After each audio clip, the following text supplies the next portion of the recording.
Friends, आज हम बनाने जा रहे हैं कच्ची हल्दी का अचार। तो आप सभी जानते हैं कच्ची हल्दी एंटीऑक्सीडेंट से भरपूर होती है। ये हमारे बॉडी में कफ कोल्ड सभी को दूर करती हैं। लेकिन इसका एक खास प्रॉपर्टी है जो ये कि हल्दी और अदरक दोनों ही हमारी बॉडी में कैंसर सेल्स को बढ़ने से रोकती हैं। तो चलिए स्टार्ट करते हैं इसका अचार। तो इसके लिए मैंने आधा किलो कच्ची हल्दी ले ली है और उसके लिए आधा पाव अदरक और आधा पाव ही हरी मिर्च ली है। तो हरी मिर्चों को डंठल निकाल देना है और धो के इस तरीके से कपड़ों से अच्छे से पोंछ लेना है।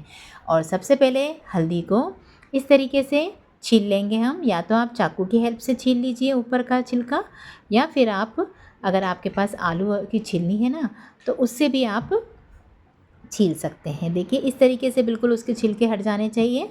एक एक करके सारी हल्दी को हम इस तरीके से छील लेंगे और साथ ही साथ अब अदरक को भी इस तरीके से छील लेना है।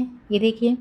और अब हम दोनों को पानी से अच्छे से वॉश कर लेंगे और उसे एक कागज़ पे फैला देना है ताकि उसमें जो भी धूल मिट्टी आदि कुछ लगे हैं तो पानी से धुल जाए। और कागज़ पे इसलिए फैलाना है ताकि उसमें के पानी जो है वो अच्छे से सूख जाए। तो इस तरीके से मैं 1 से 2 घंटे के लिए हम रख देंगे। या तो आप धूप में रख लीजिए या फिर आप रूम में भी रखेगी तब भी ये पानी जो है वो इजीली ड्राई अप हो जाता है। और बस 2 घंटे बाद हम इसमें नेक्स्ट प्रोसेस करेंगे। देखिए हाथ कितने येलो येलो हो गए हैं। तो बस अब 2 घंटे हो गए हैं। 2 घंटे के बाद 2 से ढाई घंटे हो चुके थे। अब मैं आई हूँ फिर से अब आगे की प्रोसेस के लिए। तो अब हम क्या करेंगे, देखिए पूरा पानी सूख गया है इसमें का। अब हम इसके करेंगे पीसेस। फ्रेंड्स, कच्ची हल्दी का जो अचार है मैंने वेस्ट बंगाल में खाया था। जब मैं वहाँ गई थी तो वहाँ पे ना ब्रेकफास्ट में ये अचार पराठों के साथ, जैसे आलू का पराठा हुआ या फिर पनीर पराठा हुआ, उसके साथ सर्व करते हैं और ये बहुत ही टेस्टी लगता है। क्योंकि वहाँ जो है बहुत ठंडा रीजन है तो वहाँ पे ये अचार बहुत ही पॉपुलर है। तो तब से मैं भी हर साल ये अचार बनाती हूँ और यकीन मानिए ये बहुत ही टेस्टी और हेल्दी अचार है। तो देखिए हल्दी का हमने इसी तरीके से पूरे बारीक पीसेस कर लिए हैं। आप चाहे तो ग्रेट कर सकते हैं। मैं यहाँ पे बारीक पीस करके इसमें डाल रही हूँ अचार में। और ठीक उसी प्रकार से अदरक को भी बिल्कुल बारीक बारीक पीसेस करके हम इसमें ऐड कर देंगे। देखिए सारे अदरक के हमने बारीक बारीक पीसेस कर लिए हैं। बस अब हम क्या करेंगे, मिर्ची के पीसेस करेंगे।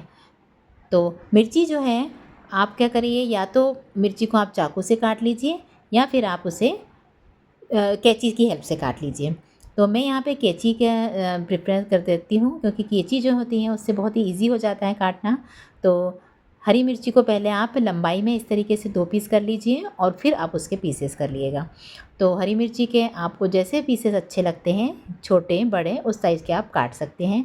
तो मैंने मीडियम साइज़ के ही पीसेस लिए हैं और 1 बाय 1 अब इस सभी को काट लेना है। फ्रेंड, मैं इस अचार में लाल मिर्च का पाउडर बिल्कुल ऐड नहीं कर रही हूँ। तो हरी मिर्च जो है इसी का फ्लेवर हमारे अचार में आने वाला है। तो इसीलिए इसको क्या कर रहे हैं, हम पूरा 2 पीसेस करके इसको काट रही थी हरी मिर्ची को, ताकि अचार में अच्छे से उस मिर्च का फ्लेवर उतर सके। अब 8 से 10 जो नींबू हमने लिए हैं ना, तो उनका भी हमें रस जो है वो अच्छे से निकाल लेना है निचोड़ के। तो देखिए रस भी निकल गया है। और अब हम चलते हैं गैस पर। तो गैस पर मैंने कढ़ाई रख दी है और अब 2 टेबल स्पून इसमें डाली है सौंफ। तो 2 से 3 टेबल स्पून आप जो है वो सौंफ लेके इसे अच्छे से भून लीजिए। और भूनने के बाद हमें अब इस खलबत्ते पर, जिसमें आप अदरक कूटते हैं, तो उसमें इस तरीके से कूटना है। तो क्या होगा, इसे हमें दरदरा सा कूटना है, इसीलिए मैं खलबत्ते में कूट रही हूँ। आप चाहे तो मिक्सर ग्राइंडर में भी निकाल सकते हैं, लेकिन क्या होता है थोड़ा सा ही क्योंकि हमारा ये मटेरियल है तो मिक्सर ग्राइंडर में अच्छे से नहीं पीस पाता है। और हमें क्या है, इस तरीके से चाहिए थी इसकी कंसिस्टेंसी, यानी कुछ खड़े भी रहें और कुछ पाउडर जैसा भी बन जाए, तो वो बहुत ही अच्छा लगता है सौंफ का टेस्ट इस अचार में जब वो मुंह में आता है। तो अब हम गैस फिर से ऑन कर लेते हैं और अभी उसी कढ़ाई में मैं डाल रही हूँ खाने का तेल। तो आप चाहें तो सरसों का तेल ले सकते हैं या फिर मूंगफली का या सोयाबीन, जो भी ऑयल आप खाने में यूज़ करती हो वो भी आप उसमें ले सकते हैं। तो जैसे ही तेल गर्म हो जाएगा उसमें हमें डालना है 1 पाव राई की दाल। तो यहाँ पर राई की दाल मैंने ज़्यादा ली है ताकि उसका मसाला ज़्यादा बन सके और पराठों के साथ आप इजीली खा सकें।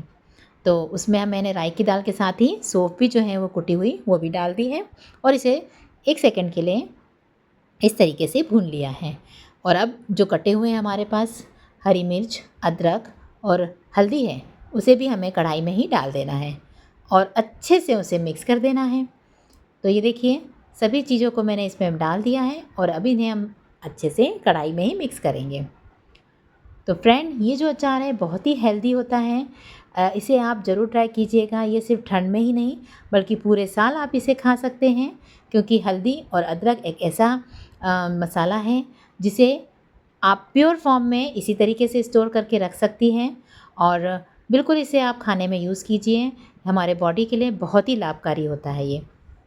तो देखिए सारे मसालों को मैंने इस तरीके से मिक्स कर लिया है और अब मैं इसमें ऐड करूँगी नमक। तो नमक मैंने टोटल इसमें 3 चम्मच डाला है। 3 मेरे यहाँ बड़े चम्मच है ये।